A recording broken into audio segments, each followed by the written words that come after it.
जब तक ना बदले जालिम हुकूमत का मिजाज, एहतजाज एहतजाज एहतजाज, और ये तब तक रहेगा जब तक सर अपनी सरकार सोच नहीं होती। धन्यवाद सर। धन्यवाद अध्यक्ष जी। ओके अध्यक्ष जी, मैं अपनी बात को शुरू करने से पहले, क्योंकि राजकुमार भी इस बात को कह रहे थे, ये 2 अप्रैल का दिन विशेष है सर। मैं जेल में था सहारनपुर, 2 अप्रैल 2018 को आंदोलन हुआ, 13 नौजवानों ने शहीदगी दी सर। मैं उनको नमन करता हूं सर। और आज फिर 2 अप्रैल है, एक और शहीदगी की तैयारी लग रही। तो मैं उन क्रांतिकारियों को भी आज याद करता हूं जिन्होंने, मुस्लिम क्रांतिकारी जिन्होंने देश की आजादी में योगदान दिया। सर, अंदाजे जमाना कहता है कि मौजे हवा रुख बदलेंगी, अंगारों से गुलशन फूटेगा, शबनम से सरारे निकलेंगी। वक्फ संशोधन विधेयक 2024 संवैधानिक मूल्य एवं सांप्रदायिक सौहार्द के लिए गंभीर खतरा है। वक्फ संशोधन विधेयक 2024 संवैधानिक अधिकारों, विधिक सिद्धांतों और धार्मिक स्वतंत्रता पर गंभीर आघात है। विधेयक वक्फ प्रबंधन को कुशल और प्रभावी बनाने का दावा करता है, लेकिन इसके 44 संशोधन इन वादों को पूरा करने में असफल है। हमारा मानना है कि इस संशोधन से स्पष्टता, साक्ष्य और मूल कारण विश्लेषण का अभाव होगा। पूर्व संशोधनों का मूल्यांकन नहीं होगा, हितधारकों से परामर्श की पारदर्शिता नहीं होगी, मौलिक अधिकार का उल्लंघन होगा। Article 13, article 14, article 25, article 26, article 50, article 300 सर्वोच्च न्यायालय के निर्णय, स्थापित कानून और इस्लामी सिद्धांत और संविधान की भावना का उल्लंघन होगा। असत्य वादे बनाम वास्तविक प्रभाव, विधेयक सुधार और सशक्तिकरण का दावा करता है, लेकिन वास्तव में धार्मिक संपत्तियों के पुनः वर्गीकरण जब्ती का प्रावधान संशोधन 39A, ऐतिहासिक मस्जिदों, कब्रिस्तानों को सरकारी संपत्ति घोषित करना, जिससे सांप्रदायिक तनाव पैदा हो सकता है। जिलाधिकारियों को अत्यधिक अधिकार प्राप्त करना, संशोधन 4B। जिलाधिकारी सर सरकार के होते हैं, वो सरकार के हिसाब से काम होते हैं। यहाँ जितने MP बैठे हैं विपक्ष के, इनसे पूछ के देखो कि इनके जिले में क्या हाल है। इनका जिलाधिकारी सुनता नहीं सुनता, MP बैठे हैं, पूछ के देखो विपक्ष के, आपको पता लग जाएगा।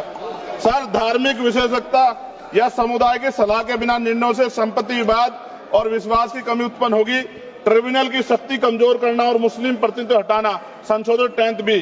धार्मिक कानून की त्रुटिपूर्ण व्याख्या और पक्षपाती निर्णय, दानकर्ता इच्छा की उपेक्षा व धार्मिक स्वतंत्रता का हनन, संशोधन 5A। दानकर्ता द्वारा समर्थन वापस, जिससे सामुदायिक संस्था कमजोर हुई। गैर मुस्लिमों द्वारा स्थापित वक्फ सुरक्षा समाप्त करना, संशोधन 104 की समाप्ति। अंतर धार्मिक सौहार्द प्रभावित होगा सर। सदियों पुरानी धार्मिक संपत्तियों पर सीमा अधिनियम लागू करना, संशोधन 27B। कब्जा की गई संपत्तियों की स्थायी हानि, धार्मिक विषयों को दरकिनार कर वक्फ निर्धारण करना, संशोधन 6C। धार्मिक ज्ञान के अभाव में संपत्तियों गलत वर्गीकरण, पंजीकृत वक्फ घोषणाओं को अपराध घोषित करना, संशोधन 312। भय के माहौल में धार्मिक दान में गिरावट, मनमाने सर्वेक्षण को और वर्गीकरण की अनुमति देना, संशोधन 8A। धन्यवाद वकील साहब। सर, अभी पूरा दो जाने दो। सारी धाराएं पढ़ दोगे आप तो? सर, 2 मिनट में खत्म करूंगा, और ये इंपॉर्टेंट है सर, मौका दीजिए सर। बिना जवाबदेही के बड़े पैमाने पर वक्फ संपत्तियों का पुनः वर्गीकरण, प्रशासनिक भ्रम और प्रभावशीलता को नुकसान पहुंचाना, संशोधन 12D। कानूनी विवाद और कुप्रबंधन को वक्फ बोर्डों की विश्वसनीयता का नुकसान, अस्पष्ट आधारों पर राज्य द्वारा वक्फ बोर्ड को भंग करने का अधिकार, संशोधन 3C। राज्य के व्यापक विरोध प्रदर्शन धार्मिक लक्ष्य का लक्ष्य, सार्वजनिक हित के नाम पर वक्फ प्रशासन पर पूर्ण नियंत्रण, संशोधन 37C2। व्यापक स्तर पर अशांति विरोध प्रदर्शन, कानून व्यवस्था की गंभीर स्थिति।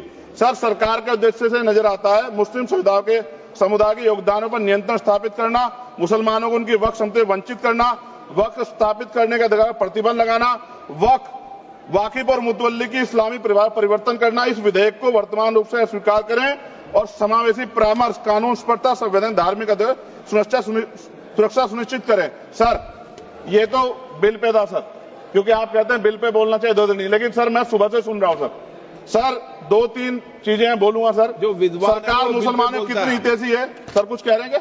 जो विद्वान होता है वो बिल पे बोलता है। सर, बस खत्म कर रहा हूं। सरकार कितनी हितैषी है सर? केंद्रीय मंत्रिमंडल में एक भी मुस्लिम मंत्री नहीं है। सच तो यह है कि अभी ईद पे नमाज पढ़ने के लिए भी नए नियम बनाए गए, और जो नमाज पढ़ रहे थे उनके पीछे पुलिस कर्मचारी लाठी लेकर खड़ा था, मैंने खुद देखा सर। अगर सरकार इतनी देर सच्चर कमेटी की रिपोर्ट पर चर्चा कराएगी, बिल्किस बानो के आरोपियों का जेल से बाहर आने के बाद स्वागत किया गया सर। मुसलमानों की जमीन की बात है, SC/ST की जो जमीन है वो छीनी जा रही है सर। कानून से ऊपर उठकर मुसलमानों घरों पर बुलडोजर चलाए गए, सबने देखा। सुरक्षा की बात करते हैं, लिंचिंग की गई, मुसलमान मारे गए सर। कावड़ यात्रा में गरीबों के ठेलों पे सुप्रीम कोर्ट ने ऑर्डर किया कि नाम मत लिखवाओ, देश को मत तोड़ो।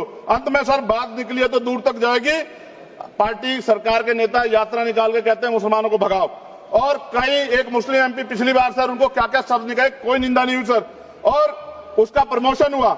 और कभी आपके नेता कहते हैं सरकार गोली मारो, और आप हिंदू राष्ट्र की बात करते हैं सर।